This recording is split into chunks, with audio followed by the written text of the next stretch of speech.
शैतान। डरो मत, ये मूवी हाल ही आ चुकी है हमारे इंडियन सिनेमा हॉल पे, जो कि गुजराती मूवी वश की रीमेक है, लेकिन एंडिंग पार्ट पूरा अलग है, हैप्पी एंडिंग है। फिल्म के स्टार्टिंग में कबीर नाम का एक आदमी को दिखाया जाता है जो कि अपने फैमिली को लेके बहुत ज़्यादा खुश है, जिसका वाइफ का नाम है ज्योति और उनके 2 बच्चे भी होते हैं, ध्रुव और जानवी। वे लोग ट्रैवलिंग करना बहुत ज़्यादा पसंद करते हैं और स्कूल की छुट्टियों में शहर से दूर अपने फार्म हाउस पे जाके छुट्टी मनाते हैं। तो ऐसे ही एक दिन वे लोग वेकेशन के लिए निकल जाते हैं और बीच रास्ते में ध्रुव को टॉयलेट आ जाता है, जिस वजह से वे लोग पास के एक ढाबे में खाने के लिए रुक जाते हैं, जहाँ पे कबीर अपनी बेटी को लेकर वॉशरूम ले जाता है और वहाँ पे एक अनजान आदमी से सामना होता है। जिसके बाद वे लोग खाना ऑर्डर करते हैं और खाने में होता है पराठा, जो कि बहुत ज़्यादा बटरी था। तो उसकी बेटी जानवी वो खाने से इनकार कर देती है। जो भी हो, खाते वक्त उसकी वाइफ ज्योति 2 चाय लाने के लिए भी बोलती है। तो कबीर चाय ऑर्डर करने जाता है, जहाँ पे उसके पास 500 का छुट्टा नहीं था, तो वो वापस अपनी टेबल पे आ जाता है और दूर खड़े हुए वही अनजान आदमी जिसका नाम था वनराज सब कुछ नोटिस कर रहा था। थोड़ी देर में वो अपनी तरफ से 3 कप चाय ला के उनके सामने ऑफर करता है। कबीर मना करता है, लेकिन बाद में खुश होकर छुट्टी मनाने के लिए भी इनवाइट करता है, जहाँ पे वनराज बोलता है कि वो अपने बेटी के साथ यहाँ पे छुट्टी मनाने आया है। तो वनराज चुपके से जानवी से बोलता है वो उसका पराठा खा लेगा, लेकिन बदले में उसका लड्डू उसे खाना पड़ेगा। तो जानवी बिना कुछ सोचे वो लड्डू खा लेती है और जिसके बाद ही उसे कुछ अजीब सा फील होने लगता है। जिसके बाद वनराज उसे पराठा खाने के लिए बोलता है, तो वो चट से खा लेती है। अब ये देख के ज्योति और कबीर तो हैरान हो जाते हैं, क्योंकि जो बच्ची थोड़ी देर पहले इतना बोलने के बावजूद वो पराठा नहीं खा रही थी, अब वनराज की एक बार कहने से वो खा लिया। असल में दोस्तों, वो लड्डू कोई आम लड्डू नहीं था, वो था काला जादू वाला लड्डू, और जिस वजह से जानवी अब वनराज के वश में आ गई थी। अब कबीर अपने फैमिली को लेके फार्म हाउस के लिए निकल जाता है और तभी वनराज जानवी को चुपके से एक बिस्किट का पैकेट दे देता है और बोलता है फार्म हाउस पहुँचते वो खा ले, और जानवी ठीक वैसे ही करती है। अब फार्म हाउस पहुँचते वे लोग स्विमिंग पूल पे मस्ती करने लगते हैं, जहाँ पे ज्योति के फ़ोन में पानी लगने के कारण तुरंत ही वो अपने फ़ोन को किचन में जाके चावल के डब्बे के अंदर रख देती है और फिर से स्विमिंग पूल की तरफ जाते वक्त ज्योति घर के बाहर वनराज को खड़े हुए देख पाती है। उसे घर के अंदर बुलाने से पहले वनराज जल्दी से घर के अंदर घुस जाता है और तभी वहाँ कबीर भी आ जाता है, जहाँ पे वनराज बोलता है कि उसका फ़ोन डिस्चार्ज हो गया था तो अंदर चार्ज देने के लिए आया है, लेकिन इत्तेफाक से ये भी कबीर का ही फार्म हाउस निकला। जिसके बाद ज्योति चाय बनाने जाते वक्त कबीर को बोलती है कि इसे जल्दी से घर से निकालो, और तभी वनराज जानवी से कुछ क्वेश्चंस पूछता है, जहाँ पे जानवी अपने बॉयफ्रेंड के बारे में बोलती है। अब इसके बाद आहिस्ते आहिस्ते वनराज जानवी को पूरी तरह से वश में कर लेता है। वो जो कुछ भी बोलता है जानवी वही करती है। वो जब बोला अपने बॉयफ्रेंड को कॉल करके पिकअप करने के लिए, जानवी झट से अपने बॉयफ्रेंड को कॉल करके पिकअप कर लेती है। इवन वो जब उसको हंसने के लिए बोलता है तब वो हंसती है, जब रोने के लिए बोलता है तो वो रोती है। अब ये देख के कबीर और ज्योति उसे जब डांटते हैं तब वो रोने लगती है और बोलती है कि ये सब मुझे नहीं पता, ऐसा लग रहा है कि कोई मुझे ये सब कुछ करवा रहा है। यहाँ पे वनराज ज्योति और कबीर को बोलता है कि उनकी बेटी जानवी अब उसके वश में है, वो कुछ भी करवा सकता है, तो अच्छा होगा अपनी बेटी को उसे सौंप दें।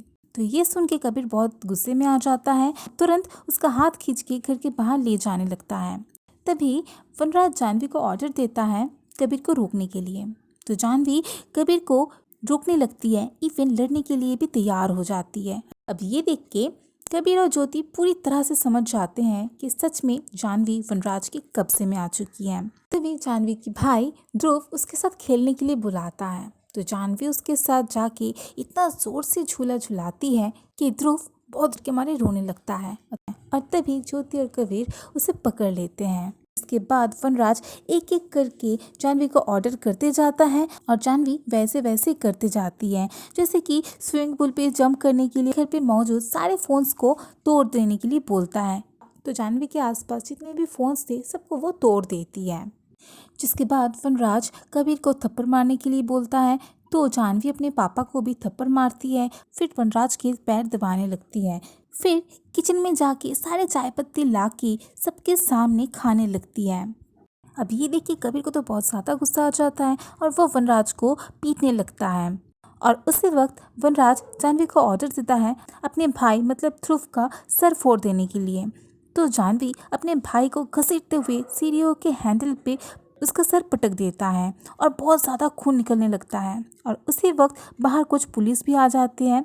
अब पुलिस को घर के अंदर आते हुए देख के वनराज घर के सबको वार्निंग देता है कि अगर पुलिस को कुछ भी भनक लग जाए तो जानवी के लिए अच्छा नहीं होगा, और जानवी को किचन के अंदर भेज देता है। जिसके बाद पुलिस अंदर आके पूछताछ करती है, जहाँ पे उन्हें पता चलता है कि ज्योति की कॉल करने की वजह से वे लोग यहाँ पे आए हैं। तो यहाँ पे सब लोग नाटक करते हैं कि घर के अंदर कोई भी प्रॉब्लम नहीं हुई है, उनके घर का एक बच्चा ही बदमाशी करके उन्हें कॉल लगाया था। तो पुलिस ध्रुव को उनके सामने लाने के लिए बोलते हैं। तो ध्रुव का सामने आने से पहले किचन के अंदर से गैस लीक होने का स्मेल आती है। तो पुलिस वाले किचन के अंदर जाने लगते हैं, जहाँ पे कबीर बोलता है कि गैस लीक हो रहा था, गैस का नॉब ओपन था, जो कि वो कुछ देर पहले बंद कर दिया है। अब ये सब कुछ देख के पुलिस वापस चले जाते हैं। जिसके बाद ज्योति किचन के अंदर जाती ही देखती है जानवी सिलेंडर ऑन करके ऊपर बैठी हुई है। ऊपर से उसके हाथ में है एक माचिस, जो कि वो जलाने ही वाली थी। तो ज्योति उस फ़ोन को निकाल के देते ही जानवी वो फ़ोन भी तोड़ देती है। जिसके बाद कबीर अपनी बेटी को लेके वनराज को बोलता है उसके बेटे का सर से बहुत ज़्यादा खून निकल रहा है, हॉस्पिटल ले जाना पड़ेगा। तो वनराज उसे बोलता है उनके पास जितनी भी सारी ज्वेलरीज और पैसे हैं सब कुछ उसे दे दे, तो वो चला जाएगा। तो यहाँ पे कबीर और ज्योति अपने सारे पैसे ज्वेलरीज एक बैग में समेट के उसे दे देता है। अब ये सब कुछ लेके वनराज बाहर जाके आग लगा देता है और कहता है कि उसे इन सब चीज़ों से कोई भी मतलब नहीं है, उसे सिर्फ जानवी चाहिए, जिससे कि उसे सारी शैतानी शक्ति हासिल हो जाएगी। तो अब वनराज सोफे में आके सो जाता है और सोने से पहले जानवी को बोलता है कि वो अभी सोने वाला है, अगर उसके पास कोई भी आने का कोशिश करे तो वो चाकू से उसे मार दे। ये सुन के ज्योति और कबीर ऊपर के कमरे में जाके कुछ तरकीब सोचने लगते हैं। जिसके थोड़ी देर बाद ही कबीर और ज्योति नीचे आके वनराज के ऊपर अटैक कर देती है और कबीर जानवी को संभालता है। और ज्योति उसे मार देने ही वाली थी कि तभी जानवी को ऑर्डर देता है कि वो जब तक ना मर जाए तब तक हंसते रहे। तो कबीर और ज्योति रुक जाते हैं और यहाँ भी वनराज बोलता है तुम लोग तो बहुत बड़ी गलती कर बैठे हो, तो भुगतना भी पड़ेगा। तो वो जानवी को उसके भाई ध्रुव को जान से मार देने के लिए बोलता है, जहाँ पे ध्रुव सीधा छत के ऊपर छुप जाता है और जानवी फार्म हाउस पे उसे ढूंढते हुए टेरेस पे चली जाती है और ध्रुव को पकड़ के छत से नीचे फेंक देती है। ध्रुव तो बच जाता है लेकिन बहुत ज़्यादा इंजर्ड हो जाता है।